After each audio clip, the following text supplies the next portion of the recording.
토종 씨앗을 비롯한 여러 가지 다양한 품종을 재배하는 것은 흉년을 막을 수 있는 방법 가운데 하나입니다.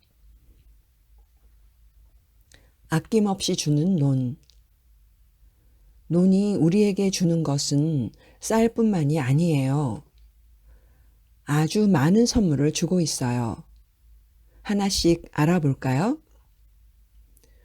우리나라는 산이 많아서 경사가 급하고 비가 주로 여름 장마철에 집중되기 때문에 물을 가두어 두기가 매우 어려운데 이때가 바로 논에 물을 대는 때와 같아요. 그래서 논은 자연스럽게 홍수를 막아주고 조절하는 댐 기능을 맡고 있어요. 논은 우리나라의 큰 댐 6개를 합한 것보다 훨씬 많은 물을 담고 있지요. 또 물을 깨끗하게 해주고 지하수를 풍성하게 하며 큰 물이 났을 때 흙이 쓸려 내려가는 것을 막아주어요. 한여름에는 논의 물이 공기 중의 온도를 낮춰주는 역할도 하고 또 벼의 광합성으로 공기가 깨끗해지지요. 이는 돈으로 따질 수 없는 논이 주는 귀한 선물이랍니다. 요즘 논의 면적이 점점 줄고 있는데 이는 생물의 터전이 줄고 있고 저수지가 줄고 있고 깨끗한 공기와 물이 줄고 있다는 뜻과 같아요. 아참, 또 하나의 선물이 있어요. 논은 아름다운 자연 풍광을 제공해 주지요. 보기만 해도 우리 마음은 부자가 되어요. 아는 사람만 받을 수 있는 논의 선물이에요. 벼와 함께 해온 우리의 문화. 어여 어허여루 상사디여 여보시오 농부님네 이내 말을 들어보소. 어루화 농부들 말 들어요. 전라도라 하는 데는 신산이 비친 곳이라 저 농부들도 상사소리를 매기는데 각기 저정거리고 너부렁거리네. 일노래 농부가의 한마디랍니다. 상사소리는 논에 모를 심으면서 부르는 노래라는 뜻이에요. 일노래는 시원스럽고 힘차게 내지르며 불러야 제맛이지요.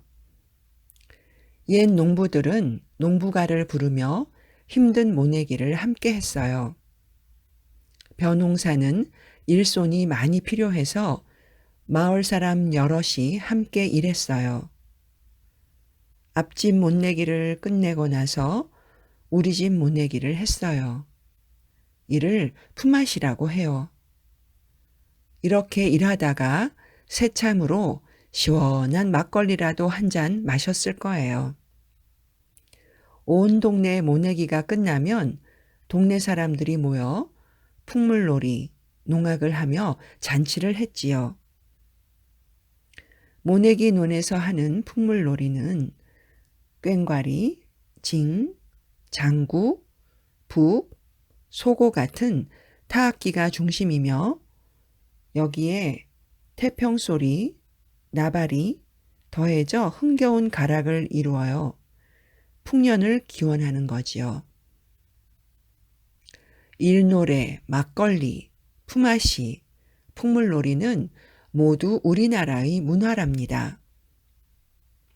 또 밥 먹고 나서 마시는 숭늉, 밥 먹을 때 쓰는 숟가락과 젓가락도 모두 벼농사나 쌀밥과 관련된 문화예요. 정화수와 쌀. 소원을 빌 때면 깨끗한 물, 정화수와 쌀 한 그릇을 놓고 기도를 했어요. 밥과 국물이 있는 것은 숟가락으로 먹고 다른 차는 젓가락으로 먹어요. 숟가락과 젓가락은 한꺼번에 들고 사용하지 않아요. 젓가락을 사용할 때에는 숟가락을 상 위에 놓지요. 쌀로 만든 명절 음식. 특별한 날엔 특별한 밥이나 쌀로 만든 음식을 먹어요.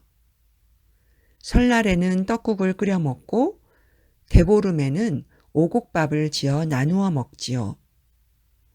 삼진날에는 찹쌀가루로 부친 진달래 꽃전을 먹고 단오엔 취나물을 넣은 수리취떡을 쪄 먹어요.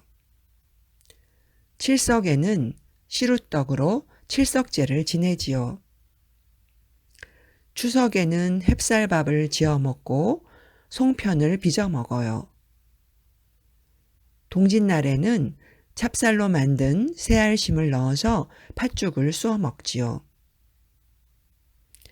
떡국 한 그릇을 먹어야 한 살 먹는다는 뜻을 가지고 있어요.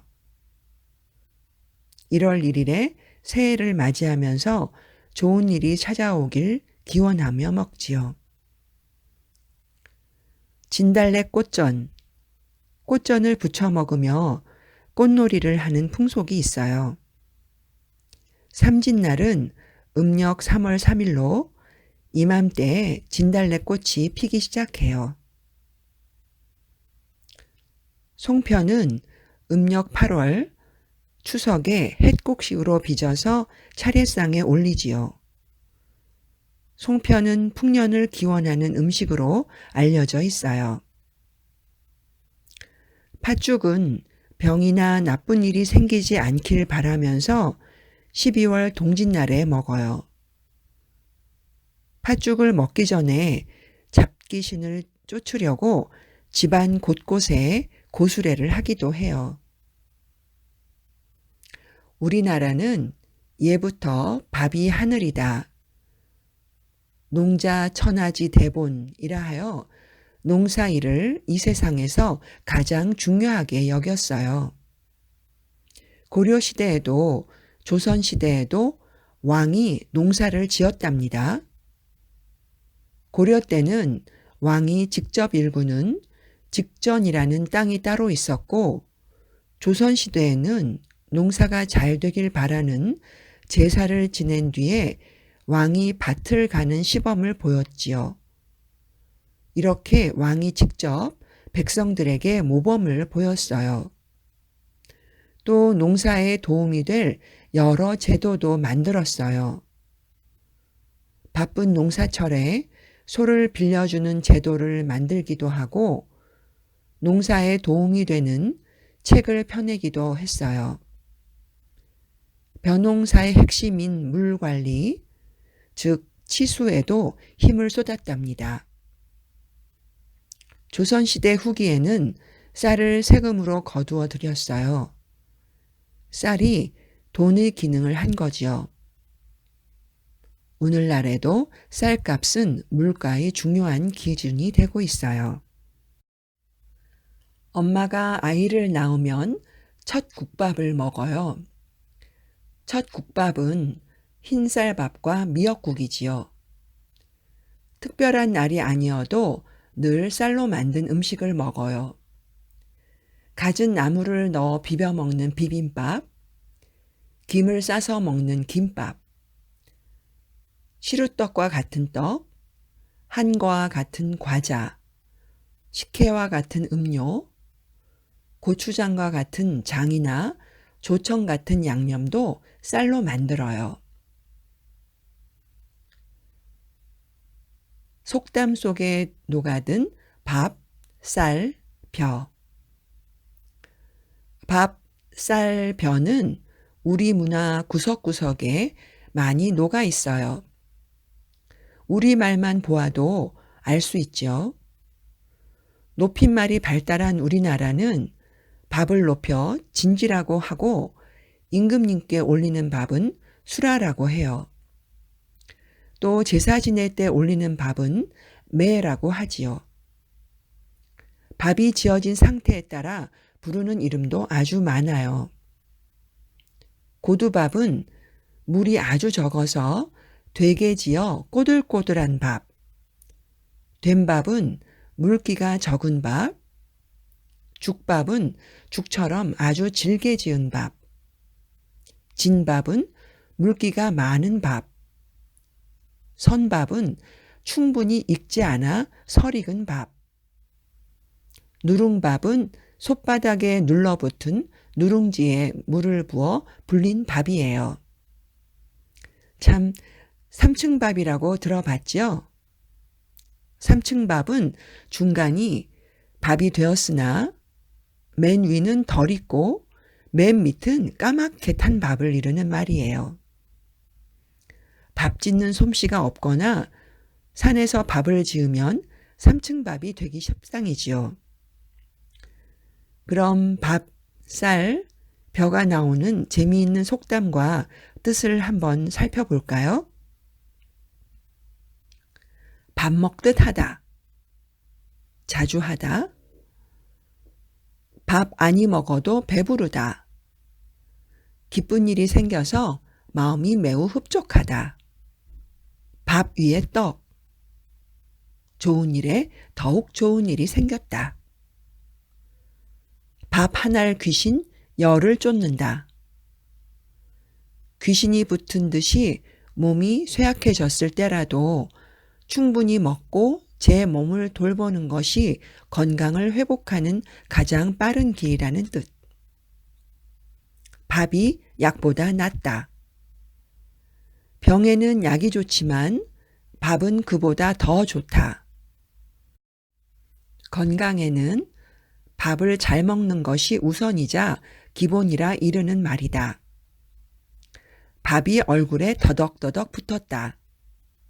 얼굴이 복이 많게 생겨서 잘 살 수 있을 것이다. 거지도 부지런하면 더운 밥을 얻어먹는다.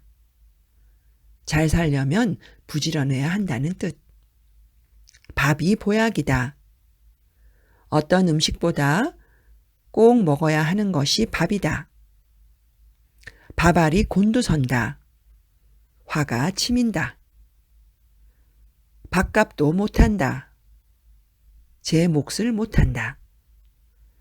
밥술 뜨기도 어렵다. 가난한 집이다.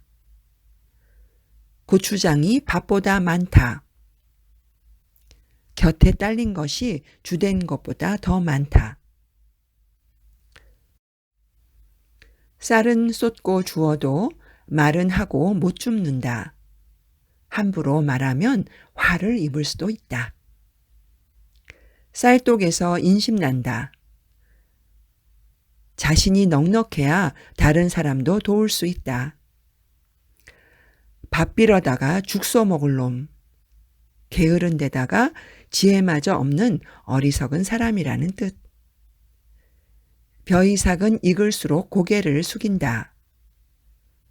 교양이 있고 수양을 쌓은 사람일수록 겸손하고 남 앞에서 자기를 내세우려 하지 않는다.